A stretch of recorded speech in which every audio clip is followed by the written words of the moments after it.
Number 139, venting. Can I read this one? Okay. Sure. Okay. 139, venting. Also, letting off steam, loose lips. That's interesting. Okay. In the venting fallacy, a person argues that her slash his words are or ought to be exempt from criticism or consequence because she slash he was only venting, even though this very admission implies that the one venting was at long last freely expressing his or her true, heartfelt, and uncensored opinion about the matter in question. This same fallacy applies to minimizing, denying the significance of, or excusing other forms of frank, unguarded, or uninhibited offensive expression as mere locker room talk, alpha male speech, or nothing but cute, adorable, perhaps even sexy bad boy talk. See also the effective fallacy. Opposite to this fallacy are the fallacies of political correctness and the scripted message above. Nice. This one gives me a whole stirry, ugly feeling in my chest. Same. Yeah. I know people this one I very much have known people uh to say this specifically, like I'm just venting or I'm only venting, and then to go say something in very like very offensive, and then or to like use that it's almost like I'm just venting, and then that's like an excuse to then express a very offensive a potentially very ignorant and or offensive opinion, but saying I would like to, like let everybody know that I do not accept any responsibility or consequences for this. I just need to get it off my chest. And it's like, for me, I think what is upsetting about this particular behavior from an emotional intelligence perspective is I believe personally that when somebody is doing this, when they're letting out highly aggressive, intense, offensive material, I believe that what's actually happening in those situations is the person, like, I believe that we as human beings do not enjoy things like judgment and oppression and uh, revenge and rage and resentment. I think that these things actually feel very awful in our bodies and in our systems. I think the reason that most people drink and stuff huge amounts of food down their throats, I believe oftentimes is because they have so much of this really intense opinion or awful things in their bodies. And then they try to mask it with whatever substances they can because it doesn't feel good to have.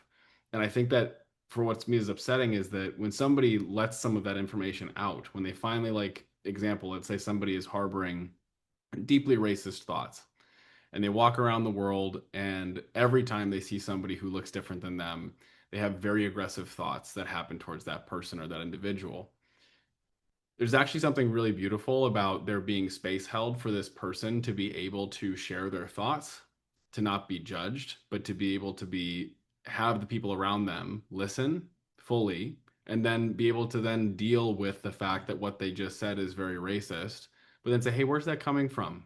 Why do you feel so angry at these individuals?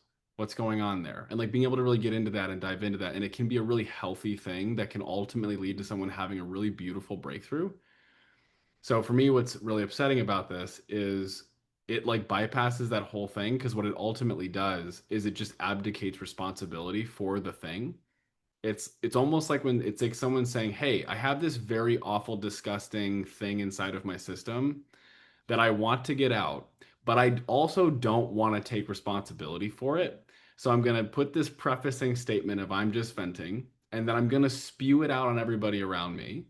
And then we're going to pretend like I didn't say it because I put this magic little bracket around what I just said."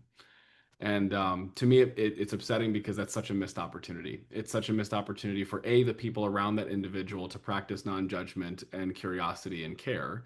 And it's also an opportunity for that person who's doing the venting to actually practice taking responsibility for the thoughts and emotions they're having under the surface they would prefer to believe don't actually exist. So that's my thoughts on this venting thing, and it yeah, ultimately it's an abdication of responsibility, and that gives me all the not awesome feelings inside of the body. Yeah, I agree with what you were saying, Alan. And then also this kind of reminds me of like when people say no offense and then they just say something offensive. It's like just because you say no offense doesn't mean that it's not offensive, you No know? offense, but you fucking suck. Yeah. Right, yeah. Um, yeah. I don't think I've I'm like just I mean venting about you sucking. Yeah, I'm just venting here, but you're the worst. Yeah. I mean I've vented before, but like I don't, and I mean Bryce can correct me because like I vent to him all the time. Um, but I don't know if I've ever done things like to that extent where it's like I don't want to take responsibility for what I'm saying because like when I vent it's like yeah, like I understand like I could have uh like when I'm venting about stuff it's mostly just like it's not anything like racist or like things that could potentially be offensive. I'm venting about something that happened that I was just like, this really upset me, you know? Um, Well, I will say that is normally the case, but you did put an important point there that you've never vented about something and then said, like if it was something that you said that was mean or bad, you always took accountability for it. right, yeah. When I'd be like, we should probably work on that kind of a thing. Um, yeah, you were never like, but I'm just venting, so it doesn't count. You know. Yeah, yeah, Yeah. okay. Thanks for for yeah, that. Yeah, because like Bryce would be like, hey, like maybe let's rephrase that or like let's I don't know, like let's not say that and then I'll be like, okay, yeah, you're right. And then like I'll find a better way of like saying what I want to say. But I'm not like, oh, but I'm just venting, so like fuck other people's feelings, basically. Like I don't do that. But yeah. A few years ago, I was on a date with someone that had a kid that was in, I think, like elementary school, and she was upset because uh, a singular black girl got upset at her daughter who was white for being white. And so like basically like a black girl was being prejudiced towards another girl for her race. And you could argue that's racism. And because of that, the girl that the lady I was talking to, she was like, yeah, I'm planning on moving my kid to an all white school because I don't want her to deal with that. And like, I know that sounds racist, but that's just what I want to do. And I'm like, that is racist. That is what racism is. It's like, I'm just trying to protect my kid. I'm like, you can still do that without sheltering your kid from all other black girls. Like that is racist. That is racist. Just because like this particular person was doing something that was very race motivated doesn't mean that you should also do the same thing. And yeah, she got mad at me because she was just venting, and I'm like,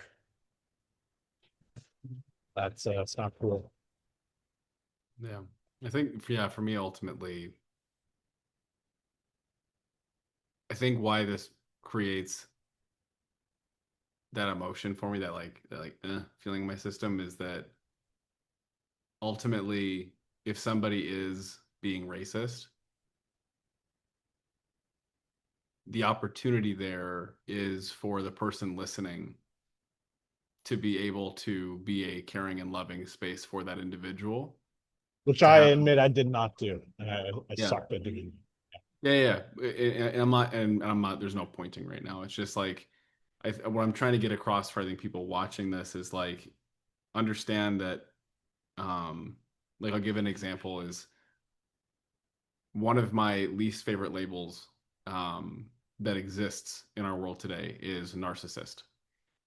And the reason being is that when anybody is labeled as a narcissist, they're completely dehumanized. At that point, there's no coming back from it. That person, whoever is labeled with it, is given this thing that's like they are evil. They're a bad human, they're a horrible person, and they're never going to come back from it ever. And the issue I have with that is that's insanely condemning. It's insanely condemning. And so like we have a tendency as a humanity to condemn people who say or do things that make us uncomfortable. And what we fail to realize is that if somebody else says something that has us feel uncomfortable, our uncomfortable feelings are our responsibility so that we can respond to that individual in a loving way. But if somebody says something to me that offends me, and then I react and get angry at them, that's not their fault. That's mine. And so, as long as someone is optimizing in their lifetime to be as loving as they possibly can, and of course, not everybody's optimizing for that. So, the thing I would say in caution on this one, like this venting fallacy, that if you know someone or see someone who does do this, who they say I'm just venting, and they say some really offensive shit, the invitation I would say is please don't villainize that individual. Don't look at them and go, oh, you're committing a fallacy and see you're doing this wrong. And you should, for me, really see that they're doing that ultimately because they're actually scared of how people are going to respond to the very offensive things that they're saying. But they're sharing it for a reason because I believe ultimately they know that's not good and they want to get it out of their system and they're afraid that they're going to be completely ostracized by saying it when it's not okay if somebody's example being racist or prejudiced or whatever. It's not as in that we shouldn't tolerate it. But there's a way to deal with that situation that doesn't include ostracizing the person who said those things. There's a way to be able to give them space to say something and then for us to be lovingly curious, like, hey, what's going on there? Why are you saying those things? Do you know this to be true? Are these people actually that way? Why is that? Why do you feel compelled to be angry at them? Like all that type of stuff. So yeah, I would just that's my big thing is if someone uses this particular fallacy, please don't ostracize and alienate people who do this. They're ultimately crying for help in some way, shape, or form, and it's up to the people who really desire to be loving and caring to elevate their own capabilities on an emotional intelligence level to be caring and kind to even those people. I think that's a really strong. I keep cutting Bryce off. I'm sorry. Um, No, I was just gonna say same. No, I was gonna say, I love that, Alan. Thank you so much. yeah, I think that's a really strong point you just made there, Alan. Because I used to like I don't want to say I guess I would get like I guess you could say defensive.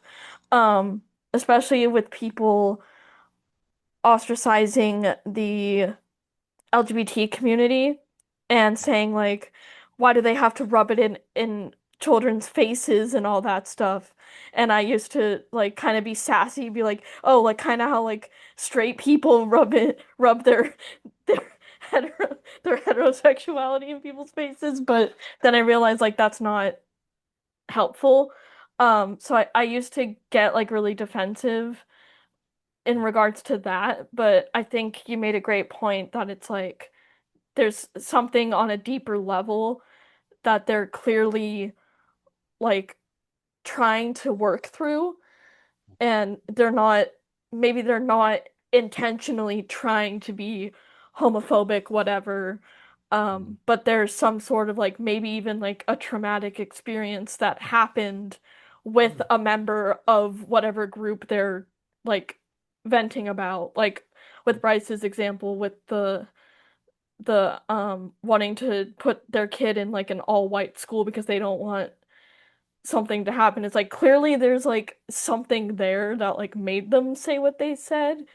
Mhm. And like yeah, like I'm not condoning, racism or homophobia or whatever, but I think you just made a strong point, Alan, and that's definitely something I'm gonna keep in mind moving forward as well too. So Yeah, let's go. Awesome.